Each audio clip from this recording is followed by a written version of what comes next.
couple months ago, I was rummaging through a flea market and I came across this stack of old art journals. This one is from 1965, and it opened to a page called "The Future as a Way of Life," and it's by Alvin Toeffler. And the text on the opening illustration reads, "Are you prepared to have half a dozen different professions or none?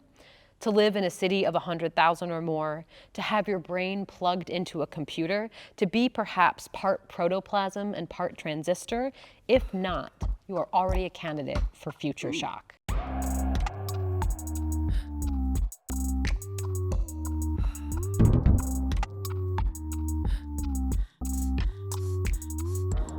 In this 1965 article, Toeffler is contrasting future shock, this sense that we've been thrust into an overwhelming new reality that's changing so quickly. He contrasts this with culture shock. When you travel to a new place and you experience culture shock, you know that the place you came from is still there waiting for you, that you can return. With future shock, Toeffler writes, there is no return. This is where we are now. And it's especially disorienting because it's paired with how we represent ourselves online, those uncanny doubles we create, in the words of Naomi Klein. And it's this manufactured reality in which we are flung from stimulus to stimulus to stimulus to stimulus with no time to process where we are, what we've heard, what we've seen, and what we can do. The writer Jenny Odell expresses this in a way that I find very personally relevant. She says, "I am personally unsatisfied with untrained attention, which flickers from one new thing to the next, not only because it is a shallow experience or because it is an expression of habit rather than will, but because it gives me less access to my own human experience." And that's what it boils down to for me. When I'm in that manufactured reality, when I'm flung from stimulus to stimulus, I lose touch with my own human experience of the world. Johann gives us a really useful framework for how we can think about how attention works in our lives.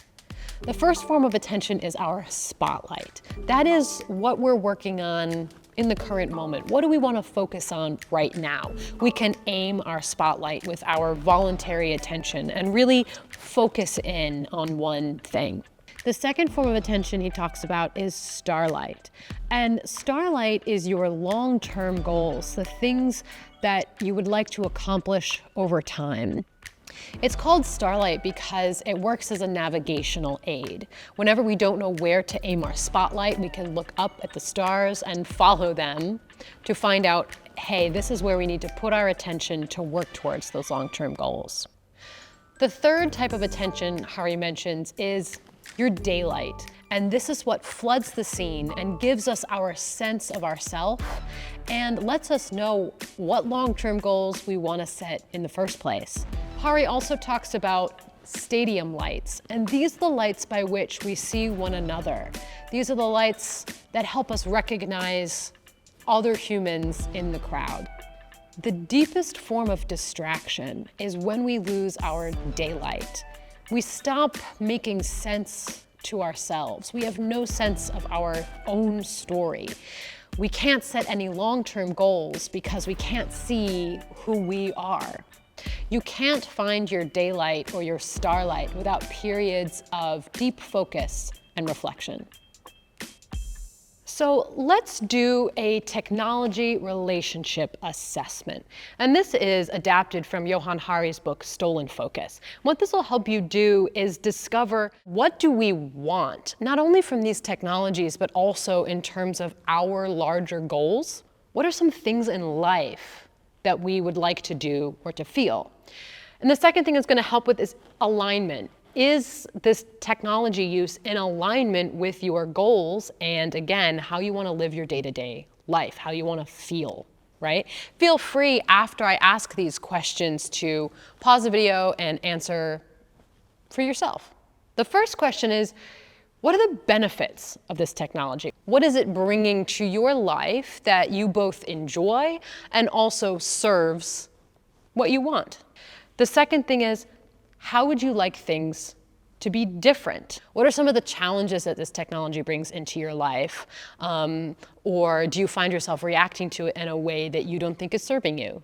The third question is, how does this piece of technology serve your well-being? For example, does such and such a use make you stressed? Does such and such a use calm you before you go to sleep? Do you think it's contributing to a lack of focus, or do you think it's helping you? Okay, so here you might want to grab a piece of paper and jot down your own answers. The benefits for me are, I think, as most of us would say, keeping in touch with friends and family. I also like finding new recipes online, especially reading articles and coming across ideas and research that I might not have found, right, if it weren't for this technology. How would I like things to be different? I mean, even when it comes to keeping up with friends and family, I really resent the immediacy of communication and sort of the onslaught of communication across multiple platforms. I get really stressed. I have a really hard time keeping up with just text messages and phone calls, much less these other things. I would like that to be different. I would like more time. If that makes sense. A little more grace in the timing of communications.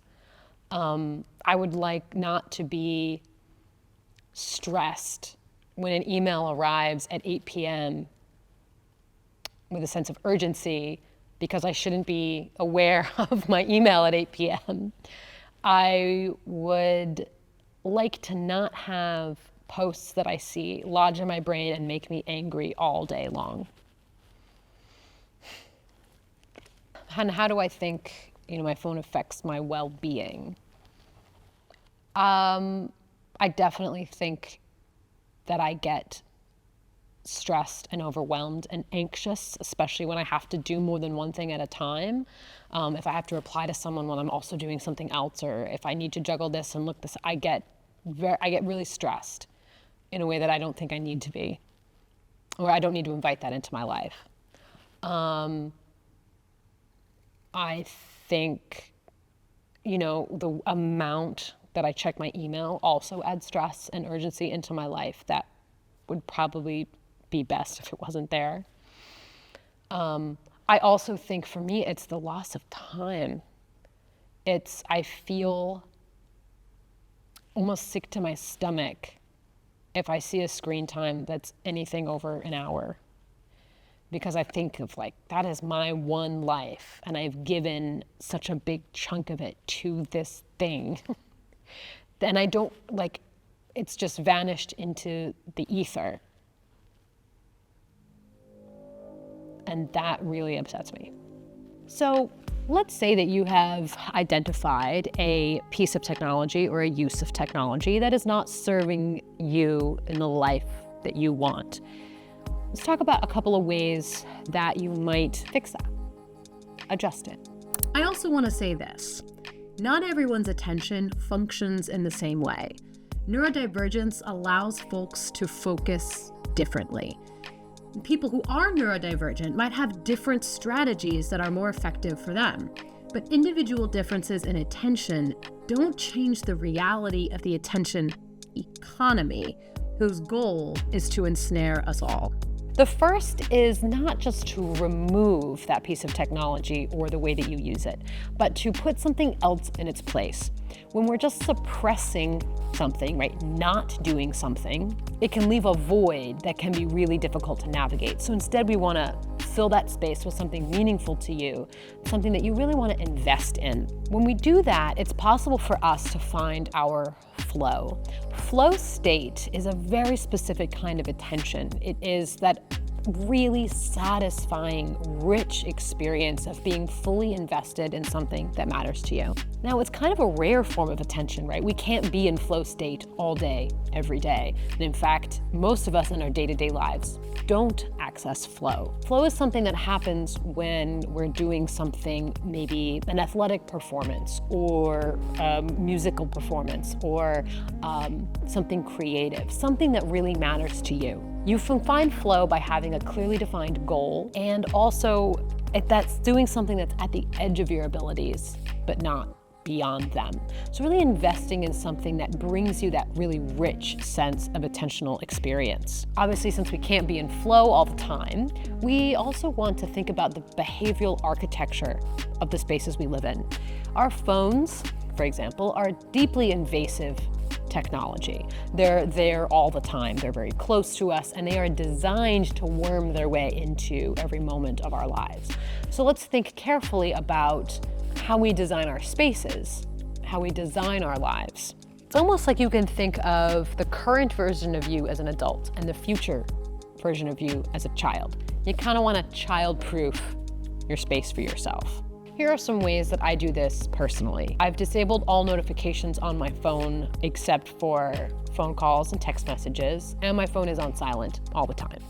This means that I get to choose when I interact with it, and it also means that it is interrupting me as little as possible. All right? I don't like my phone to boss me around. The second thing is I very frequently put my phone in another room, and to make sure that I'm not anxious about my timing, I'll set an alarm that says like, okay, I can focus on something in this room until say 11 a.m. Set that alarm, put it in another room, so I'm not anxiously checking the time. Another thing you might do is get a watch, an old school wearable watch, so that you're not tapping your phone screen. Oh, you have a notification. The next thing you know, you're down the rabbit hole for 25 minutes. I know this happens to you. It happens to me. I also encourage you to let your mind wander, to not let your phone colonize every spare minute that you have, to allow for a little bit of boredom when you're waiting for things, in line at the grocery store, when you're driving, when you're waiting at a red light. When you let your mind wander, three really important things happen. You slowly make sense of the world, of your position in it, what's going on around you. You also make connections between things. All right, this is where creativity comes from. This is why you have those great shower thoughts. The third thing that happens is that you engage in mental time travel. All right, you think about the future, and then you recall the past, and you make sense of those things. Johann puts it like this. He says, the more you let your mind wander, the better you are at having organized personal goals, being creative, and making patient, long-term decisions. It's important that we don't bombard ourselves with stimuli every spare moment that we have. And the last thing I'll put out there is just to anchor yourself in the real world. This can happen in those moments of mind wandering. The physical world is one of the last true things every single one of us has in common. We are here in this space together. But Lanier also reminds us that there's more than one possible technological future.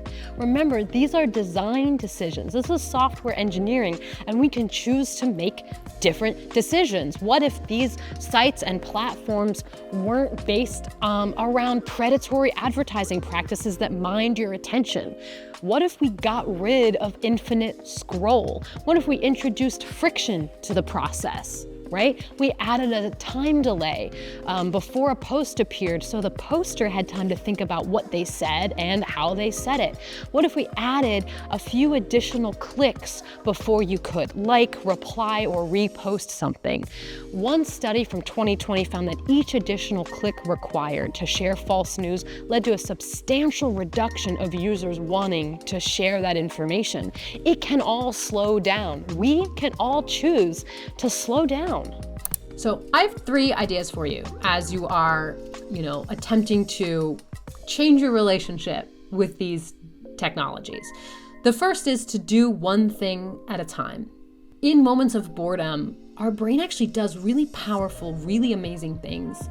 It also just lets you enjoy, as hokey as it might sound, the beauty of the world around you, even in awkward moments at the grocery store. The second is have another thing, a physical thing where you can place your attention that isn't your phone. And the third is to use one screen at a time. By that I mean no watching TV and scrolling on your phone at the same time.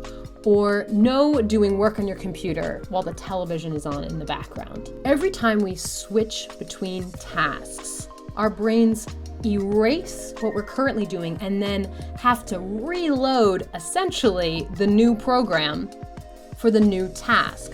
We switch tasks again, we have to erase the old task and load up the new task.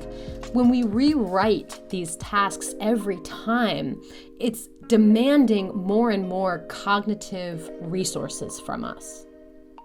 So this is an invitation to think about how you participate in the attention economy, to think about your presence in the digital landscape, and to make sure that it aligns with what you want. Philosopher William James says, "My experience is what I agree to attend to." And I want to encourage you to make sure that you are agreeing. Jaron Lanier writes that you have to be someone before you can share yourself. So think about your personhood, who you are, and how you want or don't want to be fragmented and dispersed. And I'm not saying you have to be maximally focused at every single minute and that you must be productive at all times. What I'm saying is think about your human experience. Think about how do you want to spend those decades as a human person in the world? You get to decide how you want to pay attention.